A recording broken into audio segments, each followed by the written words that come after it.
Ambati Silks, Kanchipuram Saree Store, now in Vijayawada. Exclusive Pattu Sarees, Salwas and Lehengas.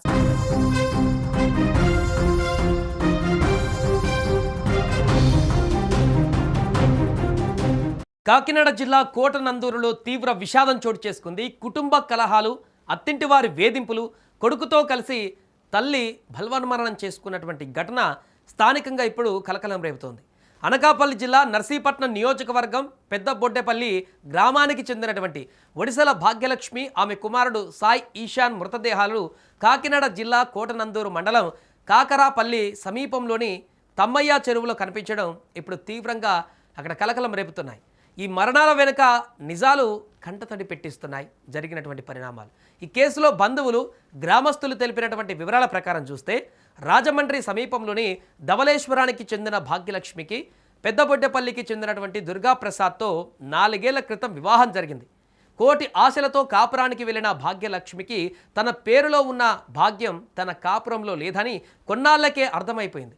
నిత్యం ఏవో గొడవలు, అత్తగారు లేనప్పటికీ మామ, 2 ఆడపడుచులు, భర్త పెట్టే టార్చర్ను ఆమె భరిస్తూ వస్తుంది. ఆడపడుచులకు పెళ్ళైనా వారు గ్రామంలోనే ఉంటూ నిత్యం ఇంటికి వస్తూ భాగ్యలక్ష్మిని అనేక వేధింపులకు గురి చేసినట్టుగా తెలిసింది. పెళ్ళైన 4 ఏళ్లలో భర్త దుర్గాప్రసాద్తో భాగ్యలక్ష్మి ఓ 5-6 నెలలు మాత్రమే ఆనందంగా ఉంది. మిగిలిన కాలమంతా కూడా ఆమె బతుకు నరకమేనని తెలిసింది. కుటుంబ సభ్యులు వేధిస్తున్నారని భర్తతో ఎన్నిసార్లు చెప్పినా కూడా పట్టించుకోకపోవడంతో మెట్టినీళ్లు అంటేనే భాగ్యలక్ష్మికి నిప్పుల కుంపటిగా మారింది.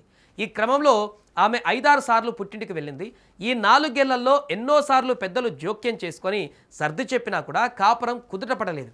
ఇక బతకడం తన వల్ల కాదనుకుందో, భవిష్యత్తు మీద ఆశ చంపుకుందో తెలియదు కానీ కఠినమైన నిర్ణయం తీసుకుంది. కన్నబిడ్డతో పాటు తనువు చాలించింది ఆ మహిళ.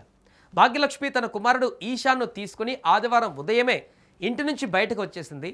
కోటనందూరు సమీపంలోని కాకరపల్లి వద్ద తమ్మయ్య చెరువు దగ్గరకు వచ్చి కొడుకుతో సహా చెరువులో దూకేసింది.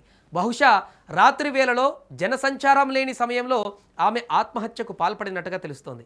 ఇక సోమవారం మధ్యాహ్నం చెరువులో మృతదేహాలు తేలడంతో స్థానికులు గుర్తించి పోలీసులకు సమాచారం ఇచ్చారు.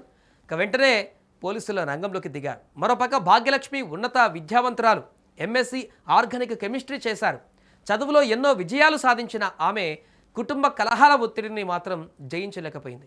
కుటుంబ పరిస్థితులు ఎలా ఉన్నప్పటికీ సొంత కాళ్ళ మీద నిలబడిన మహిళల విజయగాథలు ఎన్ని విన్నప్పటికీ వాటికన్నా ఆమెకొచ్చినటువంటి కష్టం చాలా పెద్దదిగా కనిపించిందేమో. అందుకే అల్లారు ముద్దుగా పెంచుకుంటున్న కొడుకు ప్రాణాన్ని సైతం తీసేంత కఠిన నిర్ణయం తీసుకోగలిగింది. ఇక ఈ కేసులో పూర్తి వివరాలు తెలియాల్సి ఉంది. ఇప్పటికే పోలీసులు కేసు నమోదు చేసుకొని దర్యాప్తు కొనసాగిస్తున్నారు.